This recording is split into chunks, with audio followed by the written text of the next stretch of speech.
we've looked at plugging in singular numbers into functions and singular variables, but now we're going to look at something a little more complicated. Here we have a function, and we want to find f of x plus h. And so I'm going to do a similar thing to what we've done before. We want to replace all of our original x's with x plus h.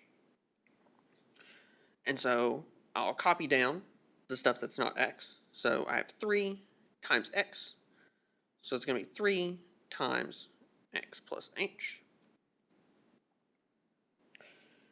And this minus 1, there's no x's there, so I'll just carry it down. Now, I want to simplify this a little more.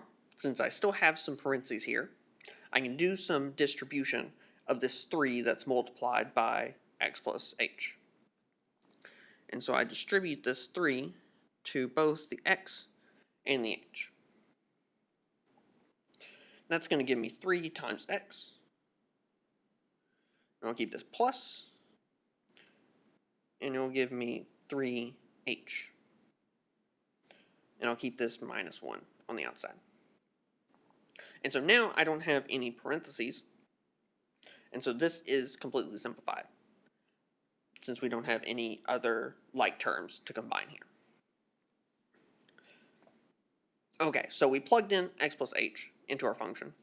Now I want to look at finding x plus h minus f of x.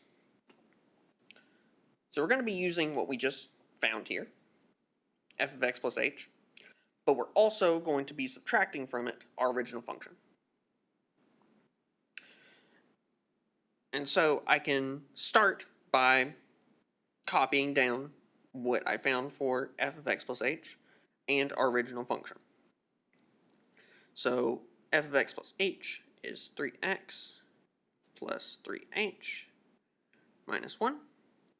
And I'm subtracting our original function. So I'm going to be subtracting our original function, and I'll put that in parentheses, because we're going to have to distribute this negative to all of the different terms in our function. So it's minus parentheses 3x minus 1. So first thing I want to do before I try to do any of the addition or subtraction is distribute this negative to each of these terms in the parentheses. So it's going to flip those signs.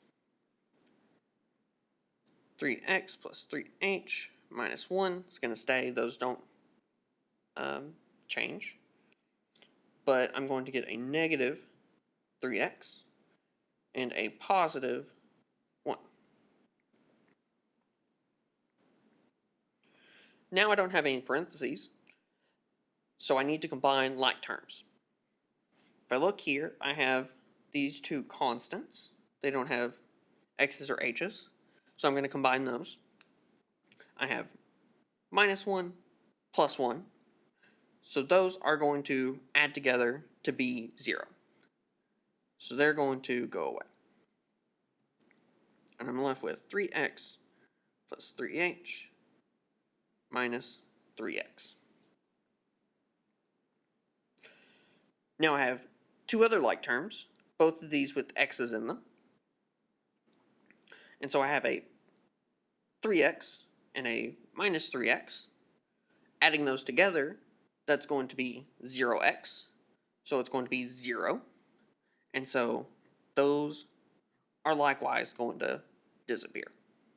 They're going to cancel out. And what I'm left with is 3h. And I don't have any more terms, so this is my final answer for f of x plus h minus f of x.